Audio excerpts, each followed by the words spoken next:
पुंडलिक वरदे हरिविठ्ठल श्री ज्ञानदेव तुकाराम गोपाल कृष्ण भगवान की जय। मौली ज्ञानेश्वर महाराज की जय। जगद्गुरु तुकाराम महाराज की जय। आपुलिया हिता जो असे जागता, आपल्या हिता जो असे जागता, धन्य माता पिता तयाचिया। कुळी कन्यापुत्र होती जी सात्विक, तयाच हरिख वाटे देवा। गीता भागवत करीती श्रवण, अखंड चिंतन विठोबाचे। कुळी कन्यापुत्र होती जी सात्विक, तयाच हरिख वाटे देवा। तुका म्हणे मज घडो त्यांची सेवा, तुका म्हणे मज घडो त्यांची सेवा, तरी माझ्या दैवा पार नाही। कुळी कन्यापुत्र होती जी सात्विक, तयाच हरिख वाटे देवा। प्रस्तुत कीर्तनरूपी सेवेसाठी निवडलेला अभंग जगद्गुरु श्री संत तुकाराम महाराज यांचा 4 चरणाचा आणि भक्तिपर प्रकरणातील अभंग आहे। तुकोबाराय म्हणतात, आपुल्या हिता जो असे जागता, धन्य माता पिता तयाचिया। आपुल्या हिता जो असे जागता,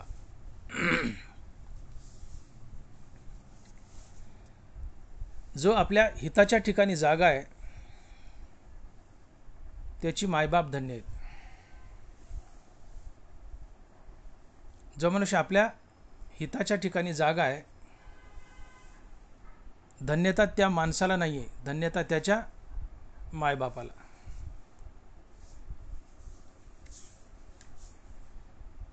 मग हे हित म्हणजे नेमकं काय? तर हित म्हणजे हित ते करावे देवाचे चिंतन। देवाचं अखंड नामस्मरण करणं हेच मनुष्याचं खरं हित आहे। अविनाशाची प्राप्ती करणं हेच मनुष्याचं खरं हित आहे। नाशवंताची प्राप्ती हे अहित आहे, आपला घात आहे।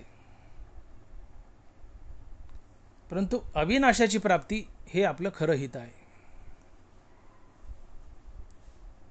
आणि अविनाशी काय आहे?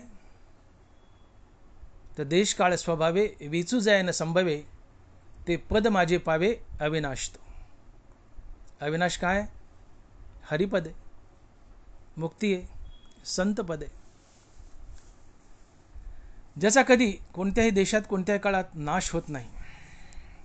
ते पद आहे हरिपद आणि संतपद।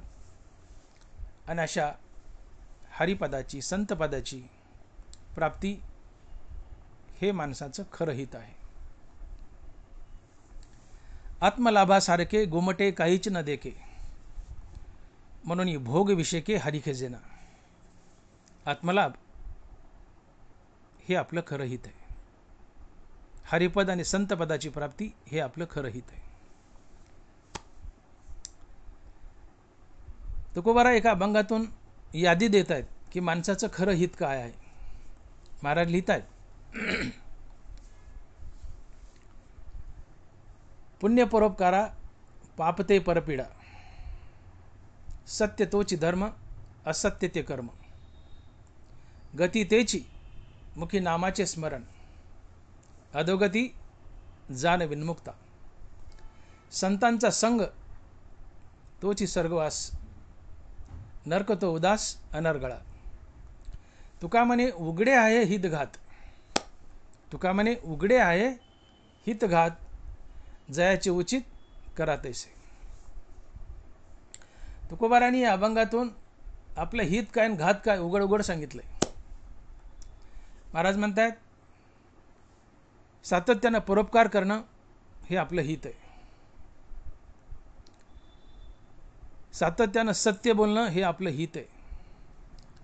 सातत्यानं भगवंताचं नामस्मरण करणं हे आपलं हित आहे। संतांच्या संगतीत राहणं हे आपलं हित आहे. आणि या उलट परपीडा करणं हा आपला घात आहे.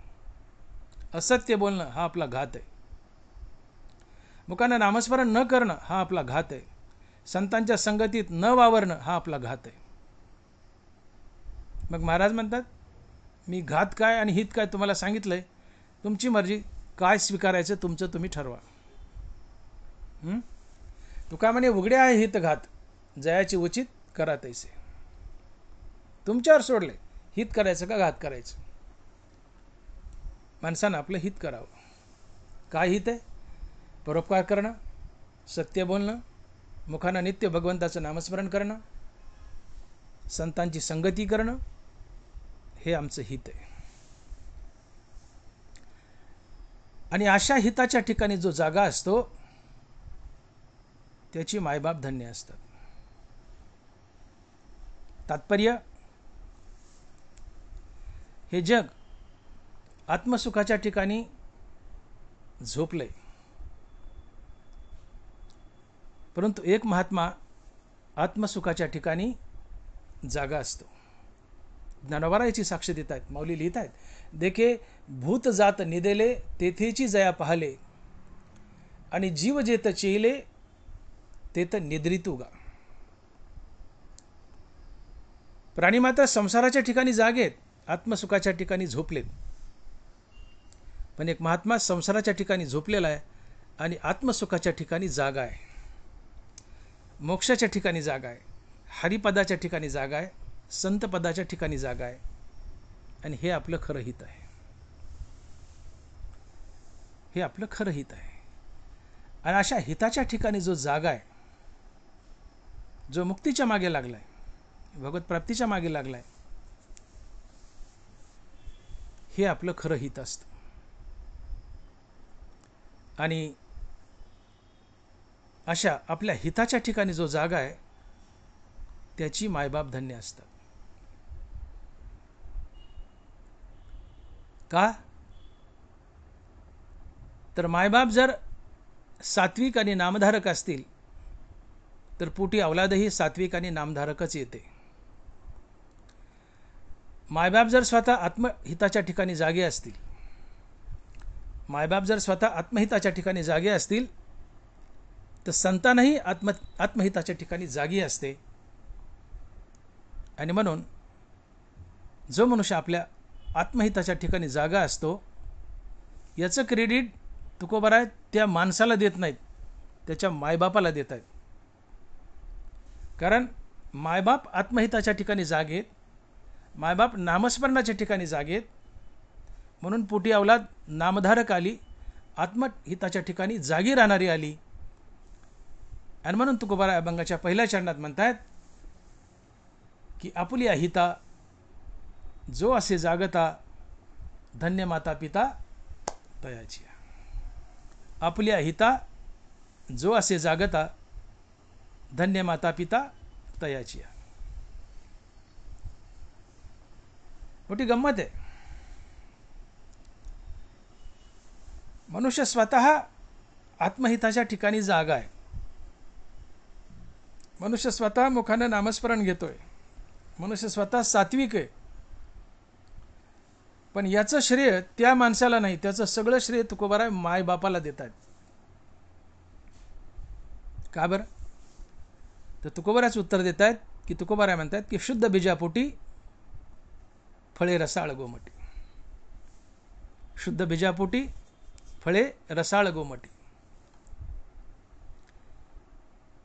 मुलगा आत्महिताच्या ठिकाणी जागा आहे, श्रेय त्या मुलाला नाही आहे, श्रेय मायबापाला आहे. का?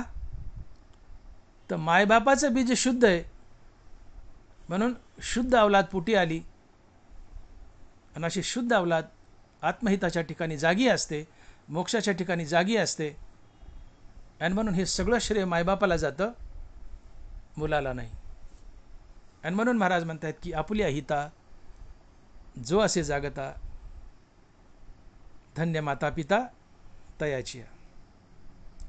ज्ञानदेव म्हणे नाम जप हरीचे, परंपरा त्याची कुळशुद्ध. काय म्हणतात ज्ञानोबा राय? तुम्ही हरीचं नाम जपा. हरीचं नाम जपलं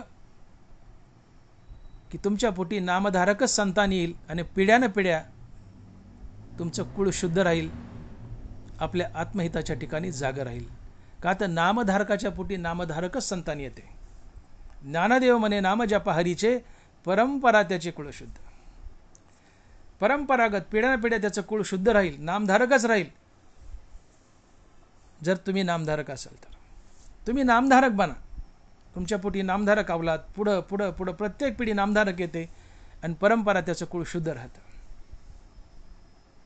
तुम्ही नामधारक म्हणून संतती नामधारक. तुम्ही नामधारक, तुम्ही आत्महिताच्या ठिकाणी जागे. संतती नामधारक, ती संतती आत्महिताच्या ठिकाणी जागी आहे. आणि म्हणून संतान आत्महिताच्या ठिकाणी जागी आहे, नामस्मरणाच्या ठिकाणी जागी आहे. पण याचं श्रेय त्या संतानाला नाही, त्या मुलाला नाही, श्रेय मायबापाला आहे. आणि म्हणून महाराज म्हणतात की आपुल्या हिता जो असे जागता, धन्य माता पिता तयाची. का? मायबापाचं बीज शुद्ध आहे, मायबाप नामधारक आहेत, मायबाप आत्महिताच्या ठिकाणी जागेत, मायबापाचं बीज शुद्ध आहे म्हणून पोटी अवलादही शुद्ध आली, आत्महिताच्या ठिकाणी जागी राहणारी आली, नामधारक आली. आणि म्हणून आपल्या हिता जो असे जागता, धन्य माता पिता तयाची.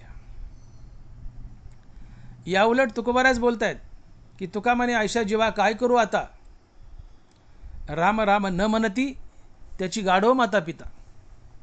नीट ऐका. तुका म्हणे आयशा जीवा काय करू आता, राम राम न म्हणती त्याची गाढव माता पिता. जी मुलं रामनाम घेत नाहीत, तुकोबाराज त्या मुलांना गाढव म्हणत नाहीत, त्यांच्या मायबापाला गाढव म्हणतात. का? तर मायबाप हरिनाम घेत नाहीत म्हणून पोटी हरिनाम न घेणारी अवलाद आली. आणि म्हणून दोष अवलादीला नाही, दोष मायबापाला आहे. मायबापाला गाढव म्हटले कारण मायबाप नाम घेत नाहीत, पोटी नाम न घेणारे संतान आली. ती संतान गाढव नाही, मायबाप गाढव आहेत. जसं पेरावं तसं उगवतं. बीज अशुद्ध आहे, पुढे संतानही अशुद्धच आली. मुळाच्या पोटी केरसुनी. आपल्याकडे एक म्हण आहे, नदीला मूळ नावाची वनस्पती लवळ्यासारखी उगवते, तिच्या केरसुने झाडू बनवतात. मुळाच्या पोटी काय तर केरसुनी. झोडा झोडगीचे पोटी फळे, भिजेती करंटी. तुकोबाराय. मायबाप नाम घेत नाही, झोड आहेत. आणि म्हणून त्यांच्या पोटीही नाम न घेणारी झोडच अवलाद येते. आणि अशी झोड नाम न घेणारी अवलाद, याला तुकोबाराय गाढव म्हणत नाहीत, मायबापाला गाढव म्हणतात. का? मायबापाने नाम घेतलं नाही म्हणून पोटी नाम न घेणारी अवलाद आली. आणि म्हणून तुकोबाराय ताशेरा मारतात आणि म्हणतात की तुका म्हणे आयशा जीवा काय करू आता, राम राम न म्हणती त्याची गाढव माता पिता. मग जो मनुष्य आपल्या आत्महिताच्या ठिकाणी जागा आहे, धन्यता त्या माणसाला नाही, धन्यता मायबापाला आहे. आणि जो आपल्या आत्महिताच्या ठिकाणी जागा नाही आहे, गाढव त्याला म्हटलं नाही, गाढव मायबापाला म्हटले. कारण मायबाप नाम घेत नाहीत म्हणून नाम न घेणारे संतान आली. आणि म्हणून संतान गाढव नाही, मायबाप गाढव आहेत. मायबाप नाम घेत आहेत म्हणून पोटी नाम घेणारे संतान आली, आत्महिताच्या ठिकाणी जागी आहे. आणि म्हणून श्रेय मायबापाला, मुलाला नाही. आणि म्हणून इथं सगळं परमार्थातलं श्रेय जातं ते मायबापाला. अवलाद जर परमार्थिक निघाली तर याचं सगळं क्रेडिट, सगळं श्रेय मायबापाला आहे. आणि म्हणून विचार करा, तुमच्या पोटी जर नालायक अवलाद आली तर तुम्ही अवलादीच्या नावाने बोटं मोडू नका, अवलादीला दोष देऊ नका. या वरच्या स्पष्टीकरणातून, बोलण्यातून सरळ उघडं होत आहे की मायबाप नालायक तर पोटी नालायकच अवलाद देते. जसं बीज तसं झाड. मायबाप नामधारक तर अवलाद नामधारक. मायबाप नाम घेत नाही तर अवलादही नाम न घेते, अवलादही न नाम घेणारी. आणि मग पोटी नालायक अवलाद आली तर स्पष्ट उघड होतं की मायबाप नालायक आहेत म्हणून अवलाद नालायक आहे. जोडा जोडगीचे पोटी फळे भिजेती करंटी. आणि मग अवलाद जर आपल्या समोर नंगानाच करू लागली तर हा दोष अवलादीचा नाही आहे, हा दोष मायबापाचा आहे. मायबाप गाढव आहेत, मायबाप नालायक आहेत, मायबाप नाम न घेणार आहेत, म्हणून पुढे नाम न घेणारी नालायक गाढव अवलाद पोटात आली, नालायक अवलाद पोटाला आली.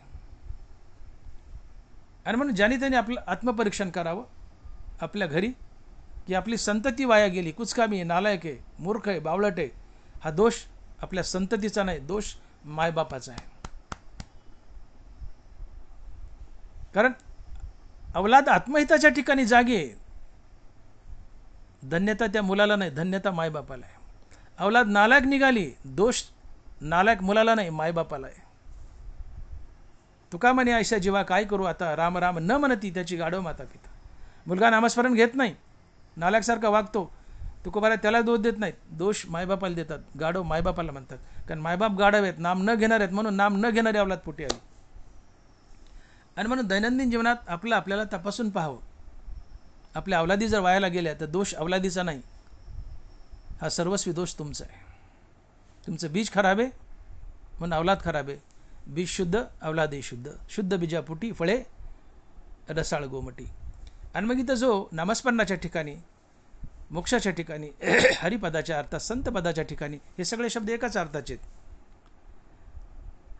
मोक्षाच्या ठिकाणी, हरिपदाच्या ठिकाणी, संतपदाच्या ठिकाणी जी अवलाद जागी आहे, अर्थात आपल्या हिताच्या ठिकाणी जागी आहे, श्रेय ते अवलादीला नाही, श्रेय मायबापाला आहे, धन्यता मायबापाला आहे. आणि म्हणून महाराज म्हणतात की आपुल्या हिता जो असे जागता, धन्य माता पिता तयाची. धन्य माता पिता तयाची. शुद्ध बीजापोटी फळे रसाळ गोमटी. ज्ञानोबारांनी 14व्या अध्यायात ज्ञानेश्वरीचा एक विचार मांडलाय की सात्विक बापाच्या पोटी सात्विक संतान येते, राजस बापाच्या पोटी राजस संतान येते, आणि तमगुणी बापाच्या पोटी तमगुणी संतान येते. ज्ञानेश्वरीच्या 14व्या अध्यायात ज्ञानोबा हा विचार मांडतायत की एखादा सात्विक मनुष्य जर मरण पावला तर तो सत्वगुणाने सत्वगुणी बापाच्याच पोटी जन्म धरतो. वाक्य नीट आहे का? एखादा सात्विक मनुष्य समाजात मरण पावला तर तो सत्वगुणाने सत्वगुणी बापाच्याच पोटी जन्म धरतो. याची साक्ष ज्ञानोबा देत आहेत, माऊली लिहित आहेत. मग गोमटे या तया जावळी असे धनंजया, तेवी सत्वी जाणे देहा की हाती का.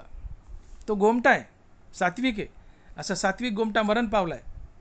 मग गोमटे या तया जावळी असे धनंजय, जावळी म्हणजे जोड. तो गोमटा सत्वगुणी मेल आहे, त्याला कोणाची जोड लागते? सत्वगुणी बापाचीच जोड लागते. मग गोमटे या तया जावळी असे धनंजया, तेवी सत्वी जाणे देहा की हाती का. अर्थात सत्वगुणी मनुष्य समाजात मेला तो सत्वगुणाने सत्वगुणी बापाच्याच पोटी जन्म धरतो. ना तरी इथीचा दिवा नेलिया सेजिया गावा, तो तेथे तरी पांडवा दिवाच की. इथं बीडमध्ये एखादी बत्ती लावली, कंदील लावला, आणि तिकडं मांजर सुंब्याला नेली, तर बिडात एक कंदीलच आहे, मांजर सुंब्यात एक कंदीलच आहे. ना तर इथीचा दिवा नेलिया सेजिया गावा, तो तेथे तरी पांडवा दिवाच की. जसा इथं लावलेला, बीडमध्ये लावलेला दिवा मांजर सुंब्यात दिवाच आहे, तसं या जन्मातला सात्विक पुढच्या जन्मी सात्विकच आहे आणि सात्विक बापाच्याच पोटी जन्म घेतो. ना तरी इथीचा दिवा नेलिया सेजिया गावा, तो तेथे तरी पांडवा दिवाच की. अवचटे ऐसा जो जाये तो सत्वाचाची नया होय. अवचटे ऐसा जो जाये तो सत्वाचाची नवा होय, किंबहुना जन्मला आहे ज्ञानिया माझी.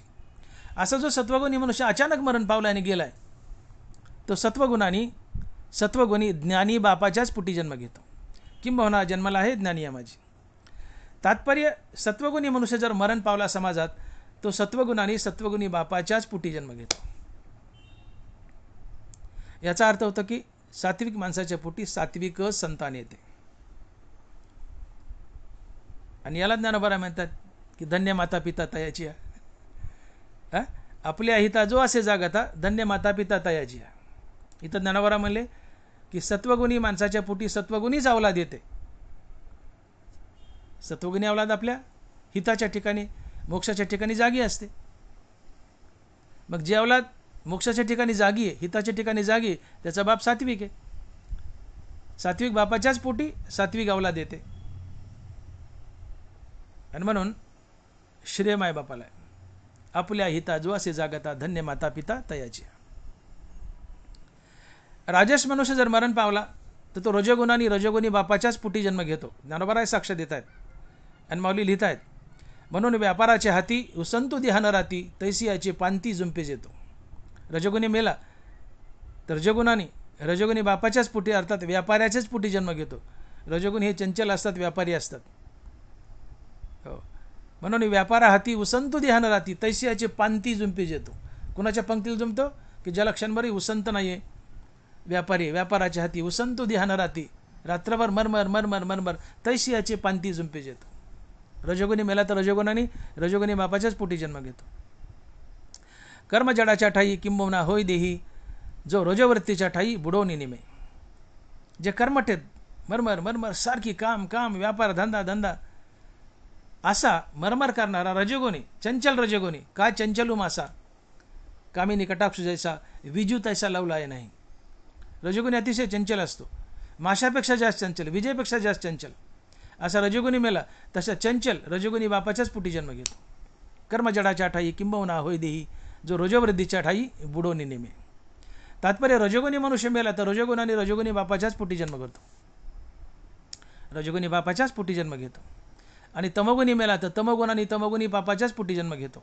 बरोबर बोलत आहेत हां की तैसे तमाचे लोथे बांधून या संकल्पाते देह जाय मागवते ते तमाचेची होय. तैसे तमाचे लोथे बांधून या संकल्पाते देह जाय मागवते ते तमाचेची होय. तमोगुणी मेला तो तमाचाच होतो आणि तमोगुणी बापाच्याच पोटी जन्म घेतो. राई राईपण बीजी साठवून या अंग तिजी मग विरुडे ते तुझी गोटी असे का. मोहरीचं बी लावलं तर मोहरीचं झाड आलं, त्याला मोहरीचंच बी लागलं, पुन्हा खाली पडलं, पुन्हा मोहरीचं झाड उगवलं, पुन्हा मोहरीचंच बी लागलं. दानाबरा म्हणतात राई राईपण बीजी साठवून या अंग तिजी मग विरुडे ते तुझी गोटी असे का. मोहरीच्या बियापासून मोहरीच. तसं तमोगुणी मेला तर तमोगुणानं तमोगुणी बापाच्याच पोटी जन्म घेतो. मग हीच वाक्य फिरवली तर बाप ज्या गुणात बद्ध आहे त्या गुणाची अवलाद पोटी येते. सात्विक बापाच्या पोटी सात्विक अवलाद, राजस बापाच्या पोटी राजस अवलाद, तमोगुणी बापाच्या पोटी तमोगुणी अवलाद. मग तुम्ही ज्या गुणात बद्ध आहेत त्या गुणाची अवलाद पोटी येते. रजोगुण तमोगुण झोड असतात आणि म्हणून झोडाझोडगीचे पोटी फळे बिजेती करंटी. हो, रजोगुणी 50% झोड असतो, 50% बरा असतो, पण तमोगुणी 100% झोड असतो. आणि म्हणून रजोगुणी तमोगुणी हे झोड असतात आणि या झोडाच्या पोटी झोडच अवलाद देते. तुकोबाराय बोलतात झोडा झोडगीचे पोटी फळे बिजेती करंटी. झोडाच्या पोटी झोडच, कारण ज्या गुणात बाप बद्ध आहेत त्या गुणाचीच अवलाद तुमच्या पोटी येते. मी ओव्यातून सिद्ध करून दिले तुम्हाला.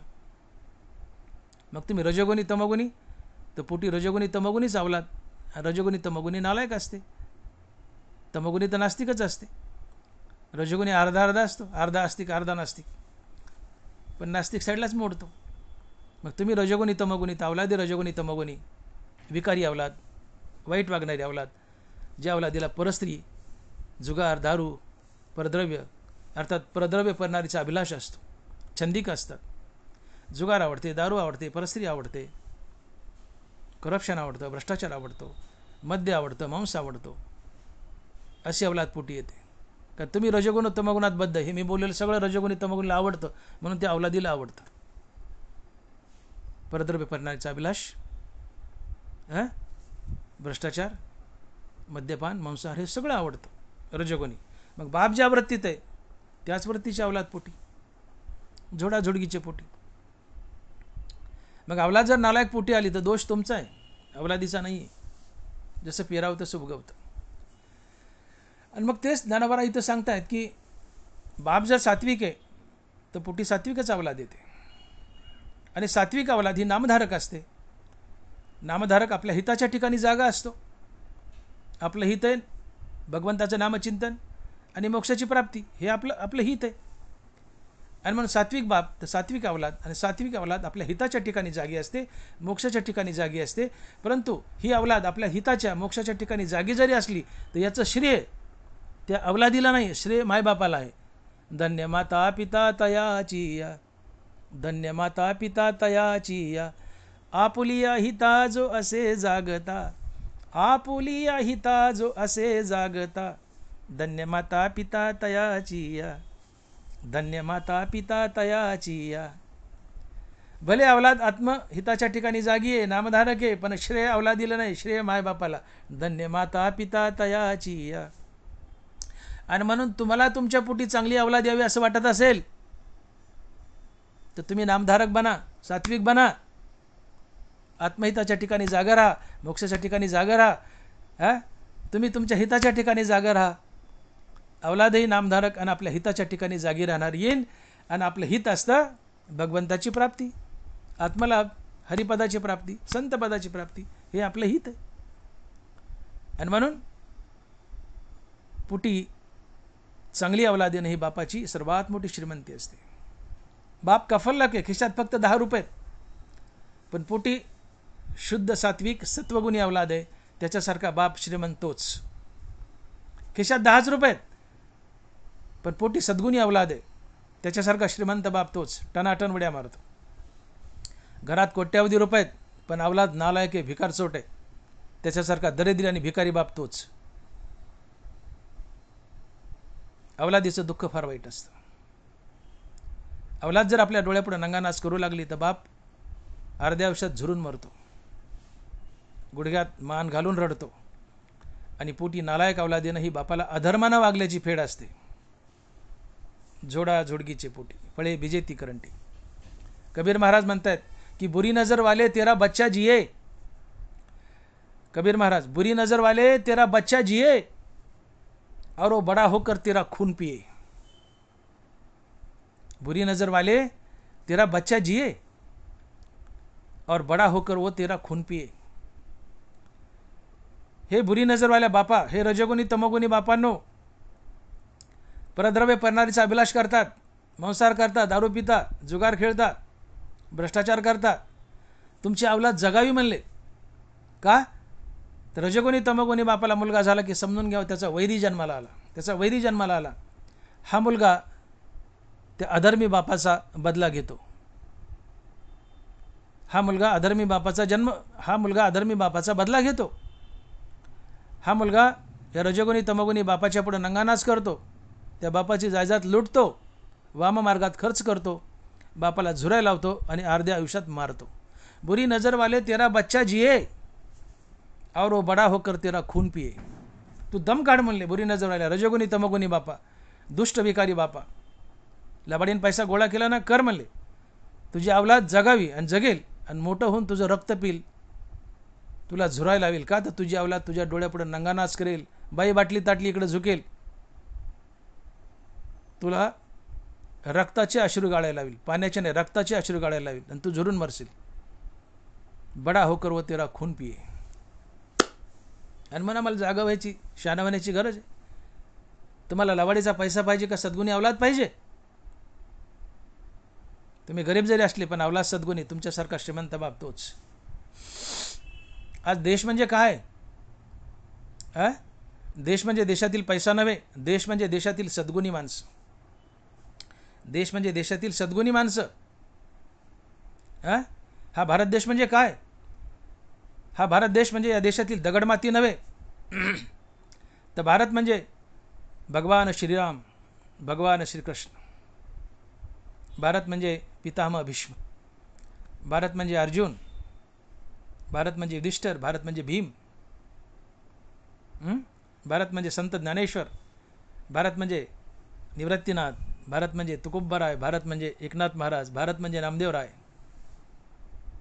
भारत म्हणजे छत्रपती शिवाजी महाराज, भारत म्हणजे संभाजी महाराज, भारत म्हणजे बाबासाहेब आंबेडकर, भारत म्हणजे नरेंद्र मोदी, भारत म्हणजे गुरुवरे जगन्नाथ पवार उर्फ अण्णा, भारत म्हणजे स्वातंत्र्य सावरकर, वीर सावरकर, भारत म्हणजे लोकमान्य टिळक, भारत म्हणजे महात्मा गांधी, भारत म्हणजे जवाहरलाल नेहरू, भारत म्हणजे अहिल्यादेवी, पुण्यश्लोक अहिल्यादेवी. भारत म्हणजे नरहरी सोनार, भारत म्हणजे सावतामाळी, भारत म्हणजे सगळे संत, सगळे संत. देश म्हणजे देशातील दगडमाती नव्हे, तर देश म्हणजे देशातील सद्गुणी माणसं. सद्गुणी माणसं हा देश असतो. आणि सद्गुणी माणसं कोणाच्या पोटी येतात? सद्गुणी बापाच्या, सात्विक बापाच्या. आणि म्हणून आपल्या पोटी सद्गुणी सात्विक अवलाद यावी असं वाटत असेल तर तुम्ही स्वतः नामधारक बना, सद्गुणी बना. पोटी सद्गुणी नामधारक अवलाद येईल आणि अशी नामधारक अवलाद आपल्या आत्महिताच्या ठिकाणी जागी असेल, आपल्या आत्महिताच्या ठिकाणी जागी असेल, मोक्षाच्या ठिकाणी जागी असेल, भगवत भक्तीच्या ठिकाणी जागी असेल. आणि मग आपली अवलाद आत्महिताच्या ठिकाणी जागी आहे, हिताच्या ठिकाणी जागी आहे. पण श्रेय अवलाद दिलं नाही, श्रेय तुम्हाला आहे, श्रेय मायबापाला आहे. धन्य माता पिता तयाची या, धन्य माता पिता तयाची या. आपुलिये हिता जो असे जागता, आपुलिये हिता जो असे जागता. धन्य माता पिता तयाची या, धन्य माता पिता तयाची या. आणि म्हणून तुकोबाराय म्हणतात की पुत्र व्हावा गुंडा ज्याचा तिन्ही लोकी झेंडा. असा पुत्र व्हावा म्हणले की तिन्ही लोकी त्याने झेंडा लावा. मग तिन्ही लोकी झेंडा लावणारा पुत्र हवा आहे तर काय करावं लागतं? तुम्ही नामधारक बनून तुम्ही सात्विक बनावं लागतं. मग सात्विक नामधारक अवलाद पोटी येते आणि मग तुमचा ती तिन्ही लोकात झेंडा लावते. कारण तुका म्हणे येते सत्वाचे सामर्थ्य करावा परमार्थ अहर्निश. इथं या मृत्यूलोकात सत्वाचं सामर्थ्य आहे, रजतमाचं नाही आहे. तुका म्हणे येते सत्वाचे सामर्थ्य करावा परमार्थ अहर्निश. इथं सत्वगुणाचं सामर्थ्य आहे, तुम्ही सत्वगुणी बना. आणि नामस्मरणानं तुम्ही सत्वगुणी बनता. तुम्ही सत्वगुणी म्हणले की अवलाद सत्वगुणी पोटी येते. आणि सत्वगुणी अवलाद ही नामधारक असते, आपल्या आत्महिताच्या ठिकाणी जागी असते, भगवंताची प्राप्ती करून घेते, तुम्हाला धन्य बनवते, तुमचं कुळ पवित्र करते, तुम्हाला पवित्र करते. आणि अशी सत्वगुणी अवलाद ही बुद्धिमान असते. पुढे सत्वगुणी अवलाद तर मोक्ष मिळवतेच, पण हयातीमध्ये अलीकडं सत्वगुणी अवलाद ही हुशार असते. हुशार बुद्धिवान संतती ही बापाची खरी श्रीमंती असते. सत्वगुणी मनुष्य बुद्धिवान असतो. ज्ञानोबाराय साक्ष देतात, बुद्धी हे तेज तत्वाची आधी जे सत्वगुणाची वृद्धी. बुद्धीचा विकास कुठे? ज्ञानोबाराय बोलतात, बुद्धी हे तेज तत्वाची आधी जे सत्वगुणाची वृद्धी आत्मया जीवाची संधी वसवीत असे. बुद्धीचा विकास सत्वगुणातून होतो आणि सत्वगुणाचा विकास हरिनामातून होतो. म्हणून हरिनाम घ्या, तुमच्या जीवनात सत्वगुण येईल, सत्वगुणाला तुमच्या जीवनात बुद्धी येईल आणि तुमच्या पोटीही नामधारक आणि सत्वगुणी अवलाद येईल. आणि सत्वगुणी अवलाद बुद्धिवान असते आणि बुद्धिवान अवलाद ही बापाची सगळ्यात मोठी श्रीमंती असते. आणि मग अशी अवलाद आपला तिन्ही लोकात झेंडा लावते. देवाची प्राप्ती तर करतेच, पण संसारिक जीवनातही ती हुशार असते, ज्ञानी असते, मोठमोठ्या पदावर जाते, काय हवंय तुम्हाला ती कमवून देते, तुमचा तिन्ही लोकात झेंडा लावते, कीर्ती करते, अमक्याचा मुलगा अमक्याचा मुलगा. आणि मग पुत्र व्हावा ऐसा गुंडा ज्याचा तिन्ही लोकी झेंडा. पण असा गुंडा तिन्ही लोकात झेंडा लावणारा पुत्र कधी होईल? जर तुम्ही नामधारक आणि शुद्ध सात्विक असाल तर, अन्यथा नाही. तुम्ही रजगुणी तमगुणी असाल, झोड असाल तर तुमच्या पोटी झोडच अवलाद येईल. झोडगीचे पोटी फळे बिजेती करंटी. मोठी गंमत आहे, कशी अपेक्षा असते लोकांची बघा. आजकाल हे पैशावाले रजगुणी तमगुणी जे पैशावाले भ्रष्टाचाराने यांनी घरं भरलेत, असे करप्ट लोक की ज्यांनी लोकांचे मुंडके मोडून तिजोऱ्याच्या तिजोऱ्या भरल्यात. बाप दुर्गुणी असतो, पण दुर्गुणी बाप अपेक्षा करतो माझा मुलगा सद्गुणी निघावा. अरे पिअरलेस तू नालायक बी, पिअरलेस तू हरपळलेला बी, पिअरलेस वाईट बी. आणि वाईट बियाला चांगलं फळ कसं येईल रे? शुद्ध बीजापोटी फळ रसाळ गोमटी. पण तुझं बीजच अशुद्ध आहे तर त्याला शुद्ध किंवा रसाळ गोमटी फळं कसे लागतील? तू करप्ट आहेस, भ्रष्ट आहेस, कामचुकार आहेस, विकारी आहेस, दारुडी आहेस, मंसार करणार आहे, बाई बाटली ताटली इकडं झुकलेला आहेस, बापाबद्दल बोलतं इकडं झुकलेला आहेस. आणि असा विकारी बाप जो विकाराच्या व्यसनाच्या अधीन गेला आहे, करप्ट आहे, भ्रष्टाचारी, असा बाप स्वतः वाईट आहे पण आपल्या पोटी सर्वगुण संपन्न अवलाद यावी अशी अपेक्षा करतो. मोठी मौज आहे. हे जे श्रीमंत भ्रष्ट बाप आहेत त्यांची फार इच्छा असते की माझ्या मुलानं मला सर्व गुणात जिंकावं, माझा मुलगा सर्व गुण संपन्न निघावा. बाप से बेटा सवाई, पण ही त्याची इच्छा पूर्ण होत नाही. मग असे करप्ट, रजोगुणी तमोगुणी बाप, भ्रष्टाचारी बाप आपल्या मुलाला शिकायला मोठ्या मोठ्या कॉन्व्हेंटमध्ये ठेवतात. मोठे मोठे इंग्लिश स्कूल, आता चौकडच कॉन्व्हेंट झालेत, उताडा आला आहे. पण एकेकाळी ठिकठिकाणी पाचगणी वगैरे अशा ठराविक ठिकाणी कॉन्व्हेंटचे स्कूल होते. असे भ्रष्ट श्रीमंत पैशावले बाप, विकारी बाप आपल्या मुलाला शिकण्यासाठी कॉन्व्हेंटमध्ये ठेवतात, कॉन्व्हेंटच्या स्कूलमध्ये. आणि फार अपेक्षा करतात की मुलगा आता कॉन्व्हेंटला आहे, आता वापस आला की माझी जबाबदारी, माझा संसार सगळा माझा मुलगा हँडल करेल, आता मी निश्चिंत होईल. माझा मुलगा शिक्षण करून आला की सगळी जिम्मेदारी घेईल, फार हुशार निघल, माझ्यापेक्षा बुद्धिवान निघल, सर्वगुण संपन्न निघल, सगळा संसार हँडल करेल आणि मी निश्चिंत होईल. असा जे कॉन्व्हेंटचं शिक्षण पूर्ण केलेला मुलगा गावी परत निघाला. बापाला फोन केला की बाबा माझं शिक्षण संपले कॉन्व्हेंटचं, मी गावी परत आहे, मी गावी परत येत आहे, मला घ्यायला बसस्टँडला या. मुलानं फोन केला की बाबा माझं शिक्षण संपले, मी निघालो आहे, बसस्टँडला येतो आहे, मला घ्यायला या. बाप आनंदी झाला. बाप बसस्टँडला गेला आहे.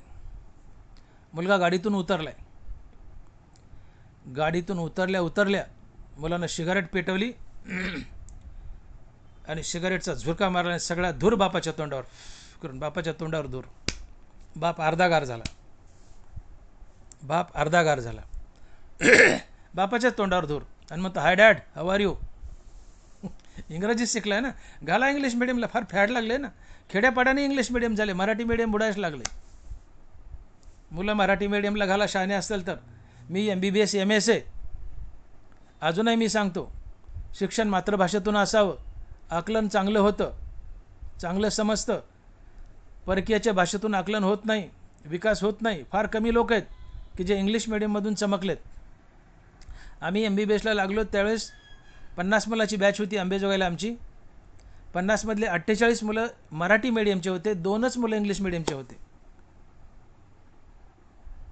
आणि मराठी मिडियमचे मुलं मॅक्झिमम आणि हुशार होते. 5वी 6वीला सेमी इंग्लिश असावी, 10वी झाल्यानंतर इंग्रजी आपाप येत राहतं. खरं आकलन 10वीपर्यंत मराठी मिडियममधून झालं की पुढचं इंग्रजी येत राहतं, पण तसं नाही. इथून पहिलीपासून ती काय कीजिन फिजिन काय निघले त्याच्यापासून इंग्लिश मिडियम आहे. मुलांना काही कळत नाही, नुसतं दप्तराचं वजं आहे. घायल झालेत लेकरं, घायल, जुलूम चालला लेकरावर. मुलं इंग्लिश मिडियमला टाकले हा जुलूम आहे. मुलं इंग्लिश मिडियमला टाकणे हा मुलावर जुलूम आहे. नाही पेलत. शिक्षण मातृभाषेतूनच असावं. 5वी 6वीला पुढे थोडी इंग्लिशून 10वीच्या पुढे चांगली येते. आम्ही सगळे मराठीतूनच शिकलो. आज निष्णात इंग्लिश बोलतो, इंग्लिश कळते. आम्हाला काय इंग्लिश मिडियम होतं का? पण फॅड बसले डोक्यात. खेड्याखेड्यात गावागावात सगळ्या गाड्या फिरायल्यात इंग्लिश मिडियमच्या. मी अजूनही सांगतो, मुलांना मराठी मिडियममधून शिक्षण द्या, इंग्लिश मिडियम नको. सेमी इंग्लिश असावी 5वीच्या पुढं, तिथून पुढे इंग्रजी येत राहतं. सेमी असावं, सगळं इंग्लिश नको. शिक्षण हे मातृभाषेतूनच असावं. तुम्ही इंग्लंडला जा, त्या मुलाला मराठीतून शिक्षण द्यावर त्यांना येईल का? नाही, तुम्ही जा इंग्लंडला, अमेरिकाला, आणि तिथल्या मुलाला मराठीतून शिकायला, किती शहाणे होतील ते. एक शब्द यायचा नाही. आपल्याला ते थोडंफार येतं इंग्रजी, त्यांना एक शब्द यायचा नाही मराठीचा. का? मातृभाषा नाही आहे मराठी त्यांची. शिक्षण हे मातृभाषेतून असावं. जागोजागी मनुष्य प्रत्येक गोष्ट शिकत जातो. शब्दसाठा असतो आपला, मायबोली पटापट आठवतं. आणि म्हणून इंग्लिश मिडियममध्ये शिकला, कॉन्व्हेंटला, आणि मुलगा आला आणि बसस्टँडला खाली उतरला गाडीतून. बाप घ्यायला गेला, सिगारेट पेटवली, धूर काढला आणि बापाच्या तोंडावर फुरका मारलाय धुराचा. आणि हाय डॅड, हाऊ आर यू. ते फुरका पाहून, धुराचा फुरका पाहून, सिगरेटचा फुरका, धुराचा ते फुरका पाहून बाप अर्धागार झाला. बापाच्या हातात हात दिला शेक हँड करायला. हाय डॅड, हाऊ आर यू असं म्हणून बापाच्या हातात हात दिला. हात हलवतोय बापाचा. इतक्या जोरात बापाचा हात हलवला की बापाचा खवाटाच आऊट. बाप म्हणतो, मी विचार केला होता पोरगाला मी निश्चिंत होईल, पण मला निश्चिंत नाही मिळाली, निवांती नाही मिळाली. माझी निश्चिती झाली. मला वाटलं होतं पोरगाल्यावर मी निश्चिंत होईल, निश्चिंतता नाही, माझी निश्चिती झाली. हे इंग्लिश मिडियम आहे. एक तर इंग्लिश मिडियमला येऊन तिकडे संस्कार बिघडले, कुसंगतीत गेला. सिगारेटची सवय काय लागली? संगती, कुसंगतीने व्यसन लागतं. दारू पिणं, सिगारेट पिणं, कुसंगती. मला इंग्लिश मिडियमला किंवा कॉन्व्हेंटला नाव ठेवायचं नाही, संस्कार बिघडतात, शिक्षण अवघड जातं. हो, म्हणून कोणी काही करू, आपल्या मुलाला मराठी मिडियमनं शिकवा. मुलं शहाणे होतील, हुशार होतील, MBBSला लागतील, टॉपर होतील. आणि म्हणून रजोगुणी तमोगुणी बाप फार अपेक्षा करतो की माझ्या मुलानं मला सर्व गुणात जिंकावं, पण तो मुलगा बापाला जिंकत नाही. का? तर रजोगुणी तमोगुणी हे झोड असतात आणि झोडाच्या पोटी झोड अवलाद देते. झोडा झोडगीचे पोटी फळे बिजेती करंटी. तुम्ही झोडेत नाम घेत नाहीत, पोटी नाम न घेणारी झोड अवलाद आली, व्यसनी अवलाद आली, विकारी अवलाद आली. आणि म्हणून रजोगुणी तमोगुणी झोड बाप जो अपेक्षा ठेवतो की माझ्या मुलांनी मला सर्व गुणात जिंकावं, त्याचं ते स्वप्न कधी खरं होत नाही. मग माझ्या मुलांनी मला सर्व गुणात जिंकावं असं वाटत असेल तर तुम्ही नामधारक बना, सात्विक बना. निश्चित पोटी नामधारक सात्विक अवलाद येईल आणि तुमचं ते स्वप्न पुरं होईल. कोणतं? सर्व गुण संपन्न अवलादीचं. कारण शुद्ध बीजापोटी फळे रसाळ गोमटी. आधी तुमचं बीज शुद्ध करा. तुम्ही नामधारक आणि सात्विक बना. तुमचं बीज शुद्ध झालं, निश्चित अशा बीजापोटी नामधारक सात्विक संतान येईल. तुम्ही नामधारक बना, तुम्ही सात्विक बना. पोटी सात्विक नामधारक अवलाद येईल. नामधारकाचं बीज शुद्ध आहे, पोटी अवलादही शुद्ध नामधारकच येईल. शुद्ध बीजापोटी फळे रसाळ गोमटी. आणि म्हणून सध्या मुलं मायबापाला सांभाळत नाहीत. तुम्ही बघा समाजात काय चित्र आहे. का सांभाळत नाहीत मुलं? आज एवढी दयनीय अवस्था आली आहे की मायबाप पोताऱ्यासारखे कोपऱ्यात फेकून दिले जातात, वृद्धाश्रमात ठेवल्या जात आहेत. 4-4 मजली बिल्डिंग आहेत, 4-4 मजली बिल्डिंग आहेत मोठ्या मोठ्या, पण त्या घरात मायबापाला जागा नसते. मायबाप वृद्धाश्रमात असतात, बायको बंगल्यात आणि मायबाप गोठ्यात. हा अधर्म आहे, अधर्म आहे. एका मुलानं असेच मायबाप एकदा गोठ्यात ठेवले बायकोच्या सांगण्यावरून. आणि मायबापाला घंटी दिली, म्हणले बाबा भूक लागेल तेव्हा घंटी वाजव जा, मी अन्न पाणी आणून दे जाईल. भूक लागली की बापाने घंटी वाजावी, पोराने अन्न पाणी नेऊन द्यावं. हा क्रम बरेच दिवस चालला. मायबाप गोठ्यात आहेत, बरेच दिवस क्रम चालला. एक दिवशी त्या म्हाताऱ्याचा नातू खेळत खेळत त्या गोठ्यात गेला आणि घंटी घेतली खेळायला आणि ती घंटी घेऊन पळून गेला. आता घंटी नाही तर म्हातारा वाजवेल काय? 11 वाजले, 12 वाजले, 13 वाजले, 14 वाजले, घंटीच वाजाना. पोरगं म्हणतं घंटी वाजाना, म्हातारा मेलं तर नाही? बघतो जाऊन तर मायबाप जिवंत आहेत. म्हणले बाबा घंटी का नाही वाजवली? अरे म्हणले घंटी तुझ्या पोरानं चोरली. म्हणले काय? म्हणले हो, तुझ्या पोरानं चोरली. म्हणले कशाला? आता मला काय माहीत. म्हणले त्याला विचार. गेला पळत. म्हणले पिंट्या घंटी का चोरली आजोबाची? म्हणले बाबा तुमच्यासाठी. म्हणले माझ्यासाठी? म्हणले कशाला? म्हणले तुम्ही म्हातार झाल्यावर आजोबा मरतील, मग तुम्ही म्हातार झाले, मी तुम्हाला आजोबाच्या जागी ठेवील, तुम्ही घंटी वाजवत जा, मी अन्न पाणी आणून देईल. झाक गेली पोराची, झाक गेली. याला म्हणतात तळ हातावरचं उसणं, याला म्हणतात तळ हातावरचं उसणं. हो, नातवानी आत्ताच तयारी केली, माझ्या आजोबाला गोट्यात ठेवलंय, मग आजोबा मरेल त्या जागेवर बापा मी तुला ठेवील. बाप गार झाला, शहाणा झाला. मुलाला जवळ घेतलं, पोटाला लावलं. बाळा म्हणले माझे डोळे उघडलेस, चल म्हणले आजोबाला घेऊन येऊ.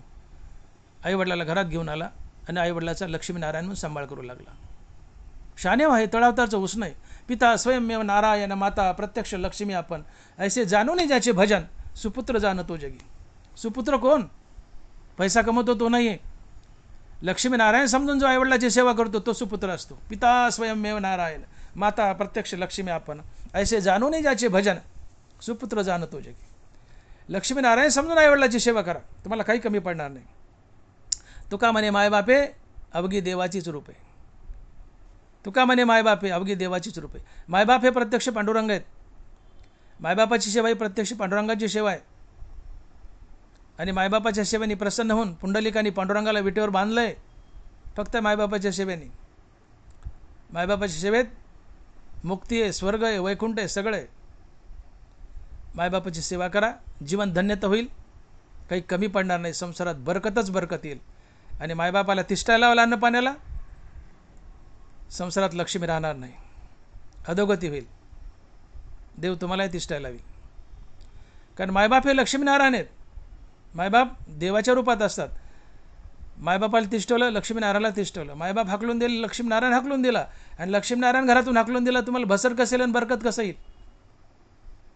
आणि म्हणून एक मनुष्य का झाडाखाली चालत होता आणि झाडाची पडलेली पानं पायाखाली तुडवत होता. तेवढ्या त्या पानातून एक आवाज आला, म्हणले, माणसा, आम्हाला पायाखाली तुडू नको. एकेकाळी आम्ही हिरवे होतो, झाडावर होतो, तेव्हा तुला सावली देत होतो. आज पिकलं पान आहे, खाली गळून पडलं तर आम्हाला तुडायलास. तसं मायबाप आवाज देतात, बाळ, एकेकाळी मी हिरवा होतो पानासारखा, तुला सावली देत होतो, आज पिकलं पान आहे, गळून पडलंय, मला तुडू नको पायाखाली. मला तुडवू नको पायाखाली. मायबापाला तुडवू नका, अन्न पाण्याला तिष्ठायला लावू नका, त्यांची हिळसांड करू नका, कोपऱ्यातला पोतारा करू नका. एक दिवस तुमचाही पोतारा होईल, तुमचाही पोतारा होईल. मायबापाची लक्ष्मीनारायण समजून सेवा करा. आणि म्हणून पुढे आपल्या अवलादीनं आपल्याला सांभाळावं, आपली अवलाद चांगली निघावी असं वाटत असेल तर आपला मुलगा किती शिकला, किती मोठ्या पदावर गेला हे बघू नका. आपल्या अवलादीने आपल्याला नीट सांभाळावं असं वाटत असेल तर आपला मुलगा किती शिकला, किती मोठ्या पदावर हे बघू नका. आपला मुलगा मुखाने रामकृष्णारी म्हणतो का हे बघा. आपला मुलगा मुखाने रामकृष्णारी म्हणतो का हे बघा. आपला मुलगा ज्ञानेश्वरी वाचतो का हे बघा. आपला मुलगा गाथा वाचतो का हे बघा. आपला मुलगा कथा कीर्तनात बसतो का हे बघा. आपला मुलगा परमार्थ करतो का हे बघा. किती शिकला आहे, किती मोठा आहे, किती मोठं पद हे बघू नका. बघायचं तर बघा, पण पद बघू नका. आपला मुलगा नामधारक आहे का, ज्ञानेश्वरी वाचतो का हे बघा. आणि आपल्या मुलानं आपल्याला नीट सांभाळावं, आपलं म्हातारपण चांगलं जावं असं वाटत असेल तर आत्ताच मुलाच्या मुखात नाम आणि हातात ज्ञानेश्वरी द्या, अन्यथा तुमचं म्हातारपण पूर्णतः अंधारात आहे. आईवडिलाची देव समजून सेवा करा. तुका म्हणे, मायबापे अवघी देवाचीच रूपे. मायबापाची हेळसांड करू नका, आईची आज्ञा मोडू नका. अवज्ञा आणि कामना मातेच्या ठाई अर्जुना, किल्या दोन्ही पतना हेतू होते. बरोबर आहे. आईची आज्ञा शीर्षाबंद आहे. आईला तिष्ठायला तर लावूच नका, पण आईची आज्ञा जर मोडली तर तो मनुष्य सरळ नरकाला जातो. एवढी मोठी पनिशमेंट आहे. ज्ञानोबा बोलतायत, अवज्ञा आणि कामना मातेच्या ठाई अर्जुना, किल्या दोन्ही पतना हेतू होती. आईचा शब्द मोडला तर तुमचं पतन होतं, नरकाला जाता. आणि आई जर गोट्यात ठेवली किंवा ग्रस्त आश्रमात ठेवली तर तुमचं काय होईल. आईची आज्ञा मोडली तर नरक आहे. मग तिला आश्रमात नेऊन ठेवलं किंवा गोट्यात ठेवलं तर तुम्हाला काय गती लाभेल तुमचा तुम्ही विचार करा. तुका म्हणे, मायबापे अवघी देवाचीच रूपे. ही सात्विक संतान आहे. सात्विक संतान मायबापाला देव समजून त्याची सेवा करते. आणि मग सात्विक संतान पोटी यावी तर तुम्हाला सात्विक बनावं लागेल, तुम्हाला नामधारक बनावं लागेल. पोटी सात्विक संतान येईल. आणखीन एक दुसरी गोष्ट आहे की पोटी नालायक अवलाद काय येते याचं तुकोबाराय कारण सांगतायत की तुका म्हणे, मायबापे वेळा नाही सांभाळलेली, भेसळीचे वीर्य वाया वायचाळा. भेसळीचे वीर्य वाया वायचाळा. तुका म्हणे, मायबापे वेळा नाही सांभाळलेली. भेसळीचे वीर्य वाया वायचाळा. मायबापे वेळा नाही सांभाळलेली. पती पत्नीने आपल्या मिलनाची वेळ अवश्य सांभाळावी. पती पत्नीने आपल्या मिलनाची वेळ नाही सांभाळली तर पोटी नालायक अवलाद येते. पुष्कळदा असं घडतं की मायबाप सज्जन असतात, पण सज्जन असूनही पोटी नालायक अवलाद येते. याचं कारण मायबापाने आपल्या मिलनाची वेळ सांभाळलेली नसते. मायबापे वेळा नाही सांभाळलेली. हो, मायबापे वेळा नाही सांभाळलेली. दिवसा आकाशात सूर्य असताना पती पत्नीने भोग घेऊ नये. एकादशीला, पौर्णिमा, अमावस्याला पती पत्नीने भोग घेऊ नये. स्वाती रेवती नक्षत्रात भोग घेऊ नये. दिवसा भोग घेऊ नये. एकादशी, पौर्णिमा, अमावस्या, स्वाती रेवती नक्षत्र या काळात भोग घेऊ नये. पती पत्नीने मिलनाचा भोग घ्यावा. तो रात्री 9 ते 3 वाजेपर्यंत, त्यातली त्यात 12च्या सुमारास रात्री, हे नाथ महाराज भागवतात सांगतायत,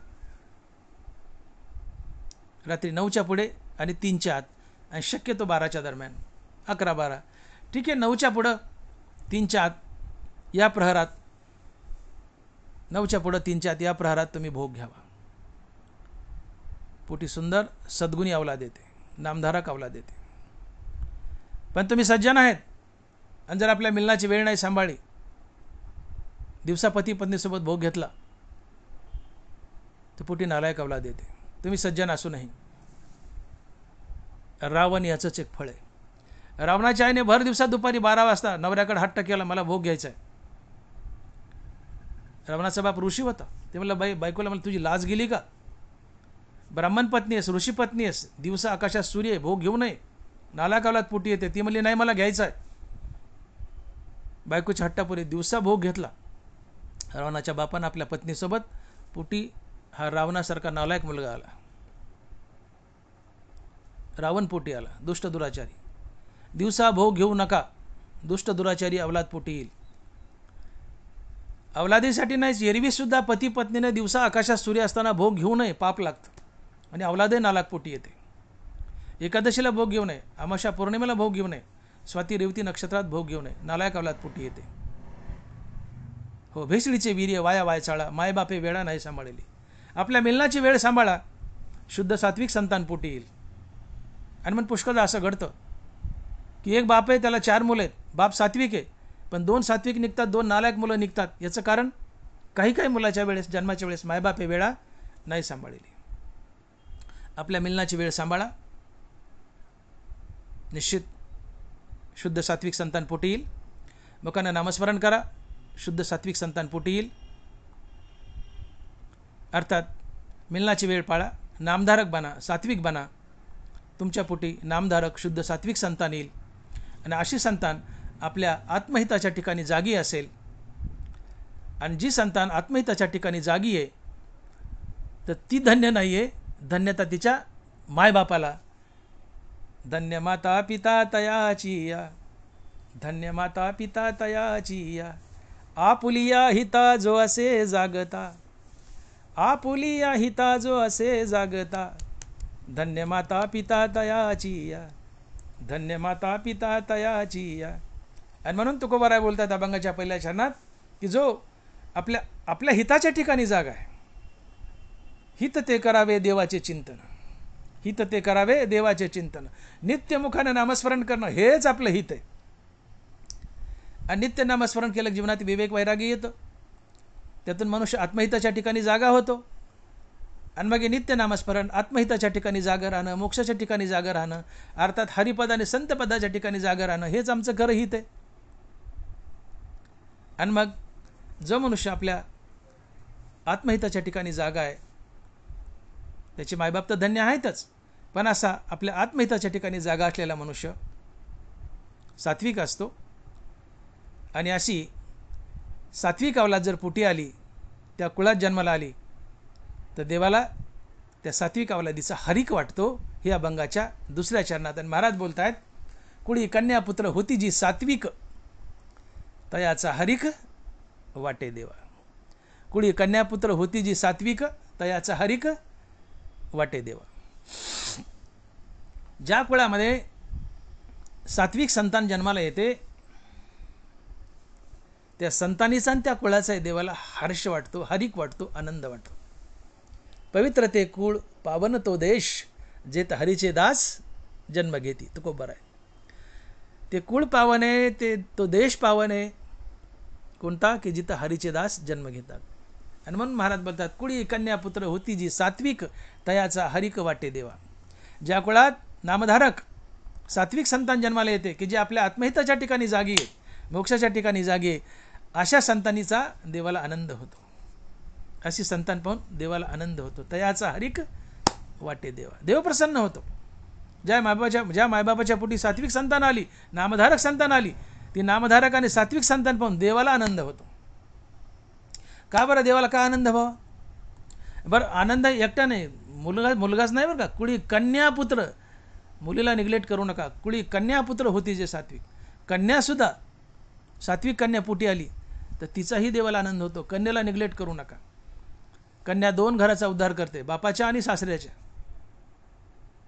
हो, कुळी कन्या आधी कन्या आहे, कुळी कन्या पुत्र होती जे सात्विक तयाचा हरिक वाटे देवा. ज्या कुळात सात्विक मुलगी सात्विक मुलगा जन्माला येतो ती सात्विक मुलगी मुलगा पाहून देवाला आनंद होतो. का बरं? तर याचं कारण सात्विक मनुष्य संत कार्य करतो. सात्विक मनुष्य परमार्थिक असतो. सात्विक मनुष्य संत कार्य करतो. आणि संत कार्य काय आहे? वाडावया सुख, भक्तिभाव धर्म, कुळाचार नाम विठोबाचे. हे संत कार्य आहे, प्रमुख संत कार्य आहे. काय संत कार्य? वाडावया सुख, अवतार तुम्हा धरावया कारण, उद्धराया जन जडजीव. आणि पुढे काय? वाडावया सुख, भक्तिभाव धर्म, कुळाचार नाम विठोबाचे. सात्विक संतान जर पोटी आली, नामधारक संतान पोटी आली तर ती काय करते? विठोबाच्या नामाचा प्रसार करते. हेची आम्हा करणे काम, बीज वाढवावे नाम. हरिनाम हे बीज आहे. हरिनाम रूपी बीज लावलं तर त्यापासून धर्माचा वृक्ष तयार होतो. आणि या धर्मरूपी वृक्षाला नीती, माणुसकी, इमानदारीची फळं लागतात. हरिनाम बीज आहे. हरिनाम रूपी बीज लावलं तर धर्मरूपी वृक्ष तयार होतो. आणि या धर्मरूपी वृक्षाला नीती, माणुसकी, इमानदारीची फळे लागतात. अर्थात हरिनामाच्या पोटी धर्म जन्म घेतो. हरिनामाच्या पोटी दया, दयेच्या पोटी धर्म, पर्यायाने हरिनामाच्याच पोटी धर्म जन्म घेतो. आणि मग ज्ञानोबा म्हणतात सकळ धर्माचे कारण नामस्मरण हरिकीर्तन. देवाचं नाव धर्माला जगवतं. आणि धर्म म्हणजे नीतिमूल्य, नीती, माणुसकी, इमानदारी, सत्य, अहिंसा, प्रेम, जिव्हाळा, परोपकार, सहानुभूती, सदाचार या सद्गुणाचा समुदाय म्हणजे धर्म. धर्म म्हणजे जातीपाती नव्हे. हिंदू, मुसलमान, शीख, ईसाई म्हणजे धर्म नव्हे. धर्म म्हणजे सद्गुण, नीती, रीती, माणुसकी, इमानदारी, सत्य, अहिंसा, प्रेम, जिव्हाळा, परोपकार, सहानुभूती, सदाचार या सद्गुणाचा समुदाय म्हणजे धर्म. आणि हा धर्म हरिनामाच्या पोटी जन्म घेतो. सकळ धर्माचे कारण नामस्मरण हरिकीर्तन.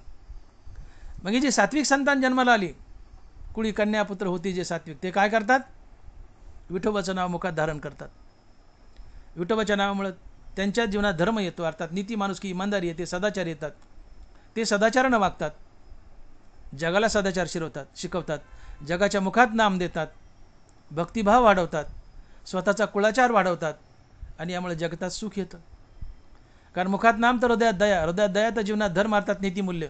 आणि ज्या समाजात नीतिमूल्य नांदतात तिथं लांडी लबाडी पळून जाते, भांडण तंटा पळून जातो. कारण कुणी कुणाला फसवत नाही. धर्म म्हणजे नीती. जिथं नीती नांदते तिथं इमानदारी आहे. कुणी कुणाला फसवत नाही. फसवलं नाही तर भांडण तंटा निघून जातो. तिथं गुणागोविंदाचं वातावरण असतं, जिव्हाळ्याचं, प्रेमाचं, मैत्रीचं वातावरण असतं. आणि जिथं मैत्रीचं, प्रेमाचं वातावरण तिथं सुख नांदतं. आणि सुखाच्या रूपाने तिथं पुरुषोत्तम कृष्ण परमात्मा नांदतो. आणि म्हणून दया ते तर धर्म, धर्म ते तर सुखागमो, सुखी पुरुषोत्तम असे जायचं. आणि हे सगळं कोण करतं? ही सात्विक संतान करते. काय करते? वाडावया सुख, भक्तिभाव धर्म, कुळाचार नाम विठोबाचे. हे संत कार्य आहे. संत सांगून गेले, हे तुकोबाने सांगितलंय. वाडावया सुख, भक्तिभाव धर्म तुकोबाने सांगितले, निघून गेले. आता आम्हाला ते फॉलो करायचे. ते त्यांनी किती वारी यावं वैकुंठाहून. आम्ही वैकुंठवासी आलो याच कारणाशी किती वारी यावं. यायचं त्यावेळी येतील अवतार धरून. पण रोजच थोडेच येत बसलेत. त्यांनी आम्हाला सांगून दिले, मग ते कार्य आम्हाला करायचे. आणि मग ज्या कुळात सात्विक अवलाद जन्माला येते ती ही कार्य करते. काय? वाडावया सुख, भक्तिभाव धर्म, कुळाचार नाम विठोबाचे. हे परमार्थिक कार्य, हे संत कार्य आहे. आणि असं परमार्थिक आणि संत कार्य ही सात्विक संतान करते. आणि म्हणून तयाचा हरिक वाटे देवा. आणि म्हणून देवाला अशी सात्विक संतान आवडते.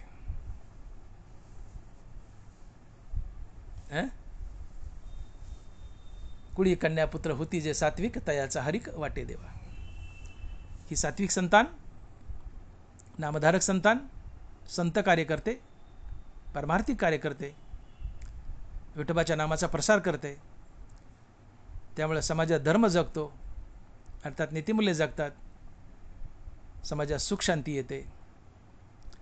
आणि ते स्वतःचा कुळाचार अंमलात आणतात आणि जगालाही कुळाचार शिकवतात. तात्पर्य जगामध्ये सुख शांती नांदवतात हरिनामाच्या बळावर. यामुळं ही सात्विक संतान देवाला आवडते. याशिवाय आणखीन एका कारणामुळे ही संतान देवाला आवडते, ते तुकोबारा अभंगाच्या 3ऱ्या चरणात सांगतात आणि महाराज लिहितात की गीता भागवत करीती श्रवण अखंड चिंतन विठोबाचे. ही सात्विक संतान वाढावया सुख भक्तिभाव धर्म कुळाचार नाम विठोबाचे हे तर करतेच, पण याशिवाय अजून एक पवित्र कार्य करते आणि ते कार्य आहे की गीता भागवत करीती श्रवण अखंड चिंतन विठोबाचे. आणि म्हणूनही ही सात्विक संतान देवाला आवडते.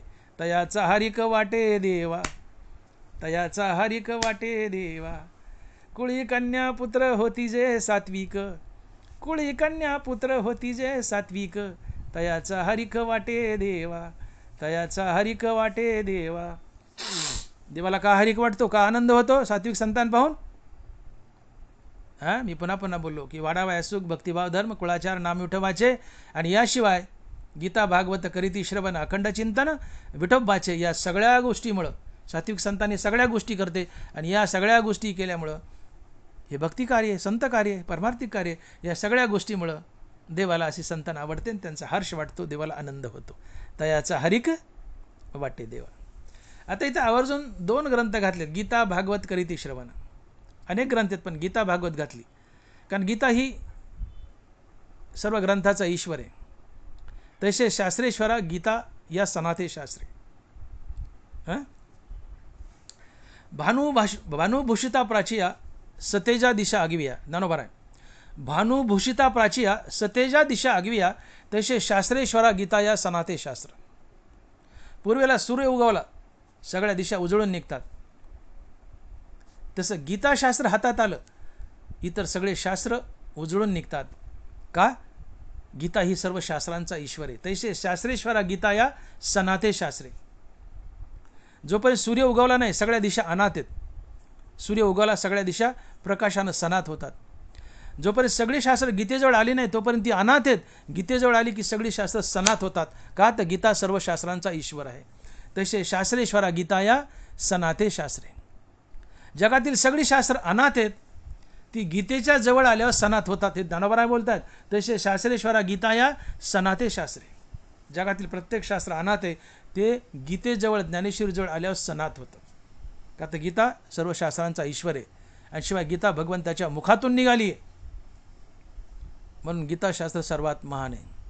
आणि म्हणून श्रवणे पाठे अर्थे गीता निधी मोक्ष आरोते, जसा समर्थदाता कवनाते नास्ती न म्हणे. देवाने सरळ हाताने आशीर्वाद दिलाय, इतर कुठल्याही ग्रंथाला आशीर्वाद नाही, फक्त ज्ञानेश्वरीला आणि गीतेला आशीर्वाद आहे. काय? श्रवणे पाठे अर्थे गीता निधी मोक्ष आरोते, जसा समर्थदाता कवनाते नास्ती न म्हणे. मोठा श्रीमंत दानशूर आहे, तो कुणाला काही नाही म्हणत नाही, या घ्या, कुणाला मागेल तर दान देतो.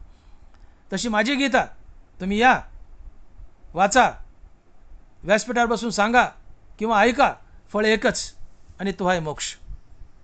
श्रवणे पाठे अर्थे गीता नेदी मोक्ष आरोते, जसा समर्थदाता कवनाते नास्ती न म्हणे. माझी गीता वाचा, ऐका, सांगा, फळ एकच आणि तो आहे मोक्ष. आणि म्हणून गीता सर्वात महान आहे आणि शिवाय भगवंताच्या मुखातून निघालेली म्हणून महान आहे. मोक्षदानी स्वतंत्र ज्ञानप्रदान हे शास्त्र. गीतेला ज्ञानेश्वरीला स्वतंत्र हक्क देऊन टाकलाय भगवंतानं. ती माझी ज्ञानेश्वरी, माझी गीता वाचा, ती सरळ हाताने तुम्हाला मोक्षच देईल. मोक्षाच्या अलीकडचा फडतूस मागू नये गीतेला, पण मागितलं ती देतेच. संसारातलं काही मागा गीता देतेच, पण ती अलीकडच्यात गुंतत नाही, ती सरळ तुम्हाला मोक्षच देऊन टाकते. आणि मग ज्ञानोबा लिहितात की श्रवणे पाठे अर्थे गीता निधी मोक्ष आरोते, जसा समर्थदाता कवनाते नास्ती न म्हणे. या जीवनाचा उद्धार करा, शाने व्हा, ज्ञानेश्वरी वाचा, पारायण करा, ऐका, व्यासपीठावर बसून सांगा, जे येईल ते करा, तुम्हाला जे जमतं ते करा, वाचा, व्यासपीठावर बसून सांगा, नाही तर नुसती ऐका, फळ एकच मोक्ष. उदार अंतकरणानं देवानं वरदहस्त दिलाय, आशीर्वाद दिलाय गीतेला. माझी गीता वाचा, ऐका, सांगा, फळ एकच मोक्ष. लुटा या गीतेला, मोक्ष घ्या मिळून. अभागे आम्ही ज्ञानेश्वरी गीता वाचत नाहीत, दुर्दैव आमचं. या देशाची, भारताची सगळ्यात मोठी श्रीमंती काय असेल तर गीता ज्ञानेश्वरी, पण आम्ही अभागे तिच्याकडे डोंकून पाहत नाहीत, दुर्दैव आहे. होता आलं शहाणं तर व्हा, मर्जी तुमची आहे.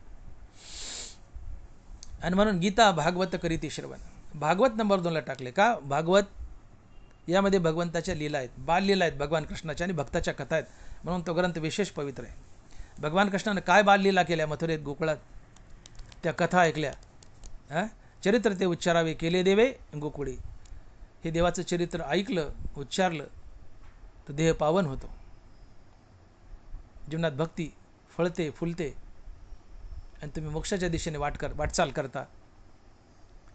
भगवंताच्या लीला आणि भक्ताच्या कथा आहेत भागवतात, त्या ऐकल्या की देह पावन होतो, पाप धुवून जातात, मोक्षाच्या दिशेने वाटचाल होते. आणि म्हणून भागवत ऐकायचे, श्रीमद भागवत. आणि मग गीता भागवत करीती श्रवण, अखंड चिंतन विठोबाचे. आणि या 2 ग्रंथाच्या श्रवणासोबत वाचनासोबत अखंड चिंतन विठोबाचे. अखंड चिंतन विठोबाचं याकरता की विठ्ठल नामानं पाप आणि पाप वासना दोन्ही पळून जातात. नुसतं पाप पळून गेलं आणि पापाची वासना शिल्लक राहील तर उपयोग नाही. आहे ते पाप धुतलं समजा विठ्ठल नामानं, पण पाप वासना जागी असेल तर माणसाची पाप प्रवृत्ती पुन्हा त्याला पाप करायला लावेल.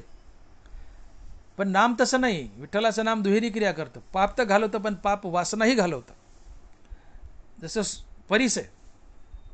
परीस आहे, परीसाने लोखंडाला स्पर्श केला तर त्याचं सोनं होतं. परीस लोखंडाचं सोनं करतो म्हणजे काय करतो? परीसाच्या स्पर्शाने त्या लोखंडाचा गंज जातो आणि पुन्हा त्या लोखंडाला गंज लागत नाही.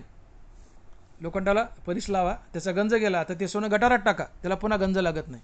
ही परीसाची दुहेरी क्रिया आहे. परीस लोखंडाचा गंज घालवतो आणि पुन्हा त्याला गंज लागत नाही, ही दुहेरी क्रिया आहे. तसं हरिनाम पाप घालवतं आणि पाप वासनाही घालवतं. आणि पाप वासना गेली की तुम्हाला कुठल्याही प्रकारचं पाप करा वाटत नाही. मग गीता, ज्ञानेश्वरी, भागवत तुम्ही ऐकलं, तुमचं पाप धुवून गेले. शिवाय मुखामध्ये विठ्ठल नाम आहे, पाप धुवून गेलं. पण विठ्ठल नाम मुखात असल्यामुळे पाप तर गेलं पण पाप वासनाही गेली. आणि मग तुम्हाला पुन्हा पाप करा वाटत नाही. तुम्ही पापरहित बनता, निंदारहित बनता. आणि निंदारहित बनले तरच तुम्हाला ज्ञानेश्वरी मोक्ष नावाचं फळ देतं. कारण देवानं बांधले. गुरु प्रसन्न होय, शिष्य विद्याही कीरलाय, परी ते फळे संप्रदाय उपासलिया. ज्ञानोबा आहे. गीतेचा संप्रदाय पाळला तरच गीता मोक्षरूपाने फलित होते, अन्यथा नाही. इथं श्रोत्याला 4-5 अटी घातल्यात. संप्रदाय म्हणजे वक्ता आणि श्रोता यांना घातलेल्या अटी. तर श्रोत्याला घातल्यात अटी काय? श्रोता हा गुरुनिष्ठ असावा, श्रोता हा ईश्वरनिष्ठ असावा, श्रोता हा नामनिष्ठ असावा, श्रोता कुणाची निंदा न करणारा असावा आणि श्रोत्याला गीता ऐकण्याची, ज्ञानेश्वरी ऐकण्याची भूक असावी. या 5 गोष्टी ज्याच्या जीवनात आहेत तो खरा श्रोता. आणि वक्ता कुठलीही पैशाची, धनाची अपेक्षा न करता गीता ज्ञानेश्वरी सांगणारा असावा. याला म्हणतात गीतेचा संप्रदाय पाळणे. वक्ता निरीच्छा असावा, धनावर, पैशावर, प्रसिद्धीवर डोळा न ठेवता गीता सांगावी, ज्ञानेश्वरी सांगावी. वक्ता निरीच्छा असावा. विरक्तो वैष्णव विप्रो, वक्ता निरीच्छा असावा. आणि श्रोता ईश्वरनिष्ठ, गुरुनिष्ठ, नामनिष्ठ, अनिंदकीय, कुणाची निंदा न करणारा आणि ज्याला गीता ज्ञानेश्वरी ऐकण्याची भूक आहे, या श्रोत्याला अटी आहेत. वक्ता आणि श्रोता जेव्हा अशी अटी पाळील तर हा गीतेचा संप्रदाय आहे. हा संप्रदाय पाळला तरच गीता मोक्षरूपाने फलित होते, अन्यथा नाही. गीतेचं ज्ञान होईल, वक्त्याने सांगितले, श्रोत्याने ऐकलं, गीतेचं ज्ञान होईल पण मोक्ष मिळणार नाही कधी संप्रदाय पाळला नाही तर. आणि संप्रदाय पाळला तर ज्ञान तर होईल आणि मोक्ष मिळेल. आणि म्हणून अनिंदक होऊन ज्ञानेश्वरी गीता वाचा, ऐका. ज्ञानेश्वरी गीता भागवत ऐकलं तर तुमची पापं धुवून जातात. हो, श्रवणे पापे जाती,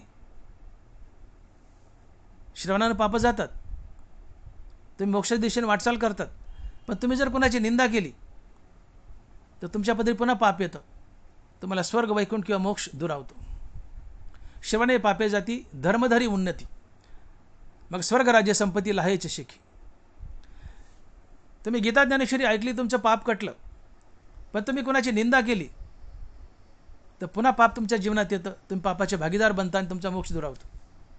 आणि मग गीता भागवत करीती श्रवण, गीता भागवत श्रवण केल्यानं पाप धुतले. पण विठोबाचं नाव मुखात असेल तर तुम्ही कोणाची निंदा करत नाहीत, आणि निंदा नाही केली तर तुमच्या जीवनात पुन्हा पाप येत नाही. पाप न आलं तर मग तुम्ही सरळ मोक्षात दिशेने जाता. तुम्ही गीता ज्ञानेश्वरी ऐकताय, पाप गेलं, पण निंदा करायची वासना शिल्लक आहे, निंदा केली पुन्हा पाप आलं, तुमचा मोक्ष दुरावला. मग विठ्ठलाचं नाम घेतलं तर पाप आणि पापवासना दोन्ही गेल्या. विठ्ठलाच्या नामानं पाप करावं वाटत नाही, पाप तर गेलं पण पुन्हा पाप करावं वाटत नाही, निंदा करावं वाटत नाही. मग गीता ज्ञानेश्वरी ऐकतायत पण जोडीला विठ्ठलाचं नाम आहे म्हणून कुणाची निंदा करावं वाटत नाही. का आता पाप वासना गेली, निंदा नाही केली कुणाचं पाप येत नाही, लबाड नाही वागले पाप येत नाही. आणि पाप नाही आलं तर मग हीच गीता ज्ञानेश्वरी तुम्हाला मोक्ष देते. श्रवणे पाठे अर्थे गीता नेदी मोक्षारोते, जसा समर्थदाता कवनाते नास्ती न म्हणे. आणि मग म्हणून गीता भागवत करीती श्रवण अखंड चिंतन विठोबाचे. गीता भागवत श्रवण तर कराच पण त्याच्या जोडीला अखंड विठोबाचं चिंतन करा. का? विठोबाचं चिंतन नाम आणि नाम, पाप आणि पाप वासना दोन्ही घालवेल. विठोबाचं चिंतन पाप आणि पाप वासना दोन्ही घालवेल, म्हणून अखंड चिंतन विठोबाचे. आणि म्हणून सात्विक संतान देवाला आवडते. काय करण्यात आपण पाहिलं, परंतु त्यासोबत गीता ज्ञानेश्वरीचं श्रवण करतायत आणि विठोबाचं नित्य नाम घेत आहेत, यामुळं देखील देवाला अशी सात्विक संतान आवडते. आणि तुकोबारा लिहितात की गीता भागवत करीती श्रवण अखंड चिंतन विठोबाचे. आणि मग अशी सात्विक संतान की जे आपल्या आत्महिताच्या ठिकाणी जागी आहे, नित्य नामधारक आहे, वाढाव्या सुख भक्तिभाव धर्म कुळाचार नाम विठोबाचे असं परमार्थिक कार्य करते.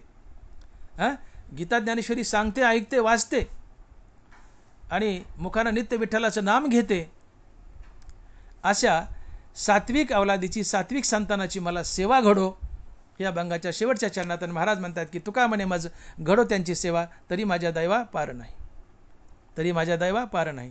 तुकोबाराय म्हणतात की जो आपल्या आत्महिताच्या ठिकाणी जागा आहे, जो आपल्या आत्महिताच्या ठिकाणी जागा आहे, मोक्षाच्या ठिकाणी जागा आहे, हरिपदाच्या ठिकाणी जागा आहे, संतपदाच्या ठिकाणी जागा आहे, अशी संतान सात्विक असते.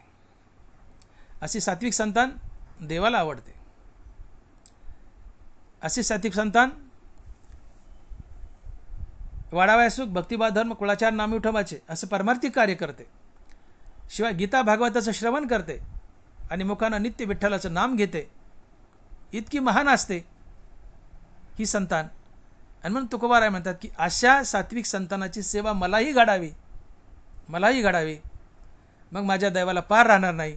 आणि म्हणून महाराज म्हणतात की तुका म्हणे माझं घडो त्यांची सेवा, तरी माझ्या दैवा पार नाही. विठोबा रखुमाई, जय जय विठोबा रखुमाई, विठोबा रखुमाई, जय जय विठोबा रखुमाई, विठोबा रखुमाई. यथामती आपण अभंगाचा भावार्थ पाहिलाय. तुकोबाराय म्हणतात की आपल्या हिता जो असे जागता, धन्य माता पिता तयाचिया, कुळी कन्या पुत्र होती जे सात्विक, तयाचा हरिक वाटे देवा. गीता भागवत करीती श्रवण अखंड चिंतन विठोबाचे, तुका म्हणे मज घडो त्यांची सेवा, तरी माझ्या दैवा पार नाही. मित्र हो, संतान तुम्हाला सगळ्यांना आहे. आपल्या पोटी सात्विक संतान यावी. आपल्या संतानेनं आपल्याला सर्व गुणात जिंकावं, सर्व गुण संपन्न अवलाद आपल्या पोटी यावी असं वाटतंय ना. सात्विक संतान पोटी यावं वाटतंय ना. तुम्ही सात्विक बना, तुम्ही नामधारक बना, तुम्ही सात्विक बना. पोटी नामधारक सात्विक संतान येईल. आणि पोटी नामधारक सात्विक संतान येणं ती आपल्या आत्महिताच्या ठिकाणी जागी असते, मोक्षाच्या ठिकाणी जागी असते. म्हणून धन्यता त्या संतानाला नाही, अवलादीला नाही, धन्यता मायबापाला आहे. धन्य माता पिता तयाची या, आपल्या हिता जो असे जागता, धन्य माता पिता तयाची. आणि म्हणून पोटी सात्विक संतान येणं हे बापाचं सगळ्यात मोठं भाग्य, सगळ्यात मोठी श्रीमंती आहे. मी बोलून गेलो, बाप भिकार चोटे, गरीब आहे, खिशात 10 रुपये, पण पोटी सात्विक संतान आहे. त्यासारखा श्रीमंत बाप तोच. बाप जागीरदार आहे, कोट्यावधी रुपये, तो अवलाद नालायक आहे, व्हायला गेली, त्यासारखा भिकारी बाप तोच. आणि बापाची खरी श्रीमंती सद्गुणी अवलाद आहे. मग तुम्हाला वाटतंय की माझ्या अवलादीने सर्व गुणात मला जिंकावं, माझी अवलाद चांगली निघावी, तर प्रथमतः तुम्हाला चांगलं बनावं लागेल. हो, नामधारक आणि सात्विक अवलाद पोटी यावी वाटते ना, तर तुम्ही नामधारक सात्विक बना, तर अवलाद नामधारक सात्विक पोटी येईल. का? शुद्ध बीजापोटी फळे रसाळ गोमटी, शुद्ध बीजापोटी फळे रसाळ गोमटी. तुम्ही नामधारक सात्विक बना, तुमचं बीज शुद्ध बनेल आणि शुद्ध बीजापोटी फळे रसाळ गोमटी. निश्चित तुम्ही नामधारक आणि सात्विक बनले की पोटी नामधारक सात्विक अवलादच येईल. आणि अशी सात्विक नामधारक अवलाद आपल्या आत्महिताच्या ठिकाणी, मोक्षाच्या ठिकाणी जागी असते. आणि म्हणून ही जरी अवलाद आत्महिताच्या ठिकाणी जागी असली तर धन्यता अवलादीला नाही, धन्यता मायबापाला आहे. आणि म्हणून तुकोबाराय म्हणतात की आपल्या हिता जो असे जागता, धन्य माता पिता तयाची या. ज्ञानेश्वर माऊली, ज्ञानराज माऊली तुकाराम, ज्ञानेश्वर माऊली, ज्ञानराज माऊली तुकाराम. झालेली सेवा पांडुरंगाच्या तुकोबाराच्या चरणी अर्पण करून सेवेला पूर्णविराम.